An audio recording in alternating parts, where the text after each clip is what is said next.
UK, we do a big trade in euros. We may not use the euro as our currency, but London is the world's hub for euro trading. In fact, 3/4 of everything bought and sold in euros anywhere in the world is actually transacted via London. The technical word is cleared. Now, the European Union says because of Brexit, it wants to move that business out of the City of London and into the EU. Maybe you hear that and you think, well, good riddance to the bankers. We don't want them here. They cause trouble because they caused the financial crisis about 10 years ago.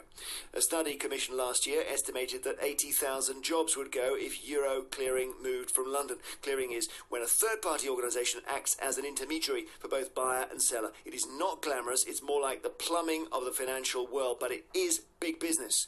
Now, this is not millions of pounds of trading business we're talking here. It's not even billions. It's trillions.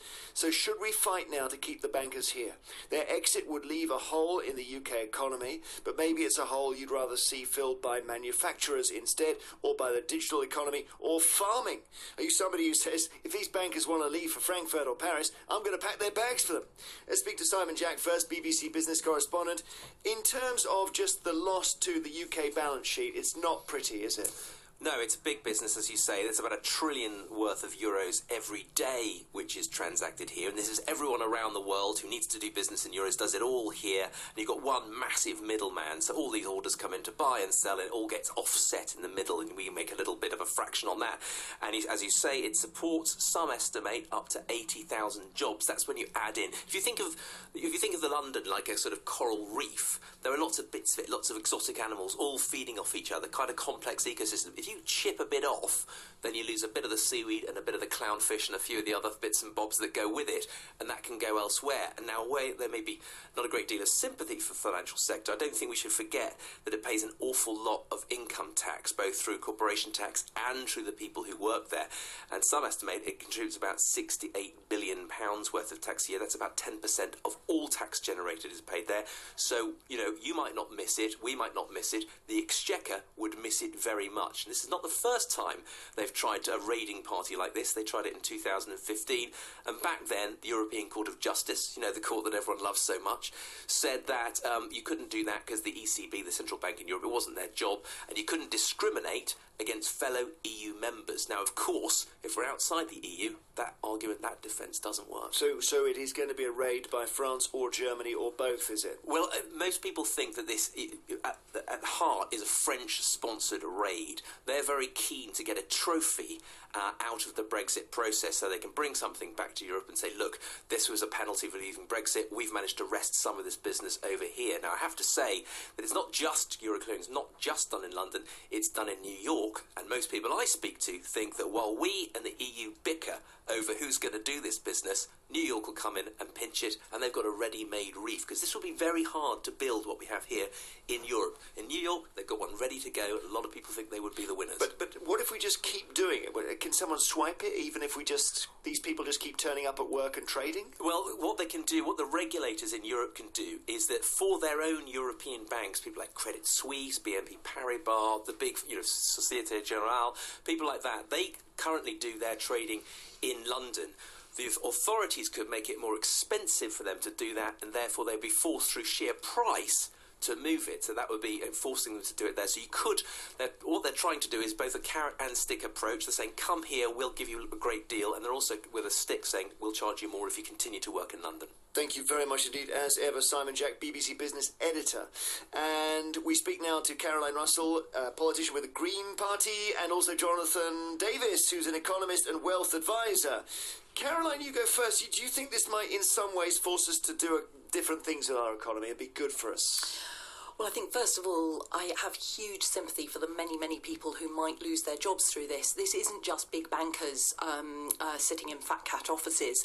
This is actually about ordinary people with ordinary jobs working in cleaning, providing cups of coffee for people in their lunch breaks. It's the sort of back office people, the PAs, these are ordinary jobs, and there are people all across the country who potentially face losing their jobs, and that is really serious. But it is a big opportunity potentially for us to think about public investment in jobs which have a public purpose.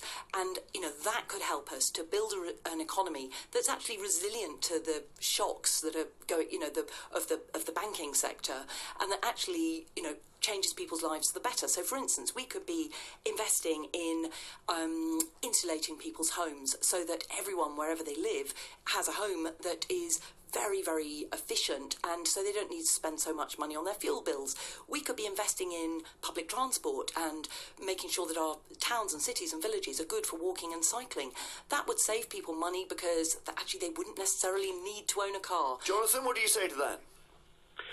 I take the free market approach that I just laugh that I hear all the time that the government is the font of economic prosperity. In fact, it's exactly the opposite. It's the government that puts us into penury.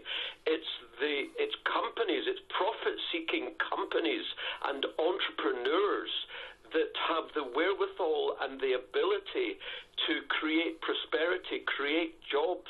It's governments, and particularly supranational organisations, which hand out regulations hand over fist, which make it difficult for us to get prosperity. But I was just going to say that that was fine, that argument, until 2008, when we would have been off the cliff had it not been for governments going in and bailing out private companies, i.e. the banks.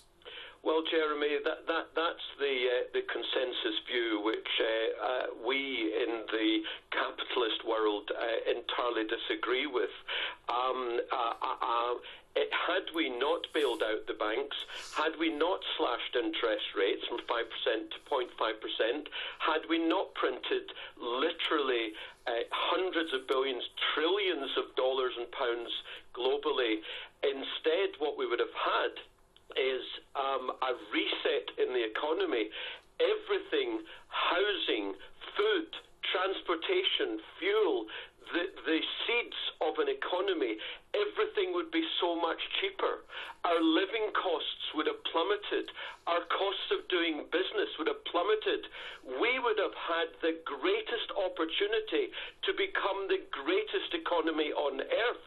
And there are examples where if governments just let this sort of thing happen, then you get the reset and you get economic prosperity. All right, but back to these, just a minute, sorry. Instead, 9 years later, we're probably on the point of going into another recession, and we've got a multiple of debt hanging over us. Okay, so going back to the clearinghouse, Caroline, you say, well, the government should spend money on building and insulating houses.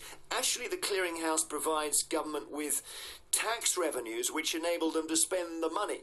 If all of these people, maybe 80,000 of them, leave the country, we're stuffed, aren't we? We're certainly going to lose tax revenue, but this is just pointing out how unbalanced our economy has become. It's all these jobs and all this wealth and wealth creation is focused in London. And actually, if by leaving the EU, if we are going to lose a lot of these jobs, then let's make sure that the jobs that we create are spread across the whole country so that everywhere, in every town, city, village across the country, there are new resilient jobs being created that actually are also creating public purpose and kind of coming up with public good. Wouldn't you rather, Jonathan, have people working making springs and widgets than just shuffling bits of paper in Canary Wharf? I would rather that the economy was let to do its own thing. As I say, entrepreneurs and companies, they know what's best for themselves, and therefore, if they need workers, they'll get the workers. The lady there, I get the point about spreading the jobs around the country. So then I would say to you, so why on earth are we building HS2, the train thing? Because that is going to suck even more people into London. You may disagree. You probably disagree with him. I totally agree. I think HS2 is not a good use of public investment. We should be investing in everyday train journeys that make those small local connections that allow people to travel without a car, rather than just shaving a few minutes off a high-speed journey between London and Birmingham. But I think I just want to come back on the point about letting the market run, and take control of things. The problem is that the people that suffer are the people that I talk to all the time on the doorstep. These are people in precarious jobs who've got no security in their jobs. And, when you let the market just manage things for itself, you end up, the people that suffer are the people who have no job security, who don't know how they're going to keep a roof over their head or put food on the table, and that's not okay. Thank you very much, Dee Caroline Russell for the Green Party, and Jonathan Davis, who is an economist and wealth advisor.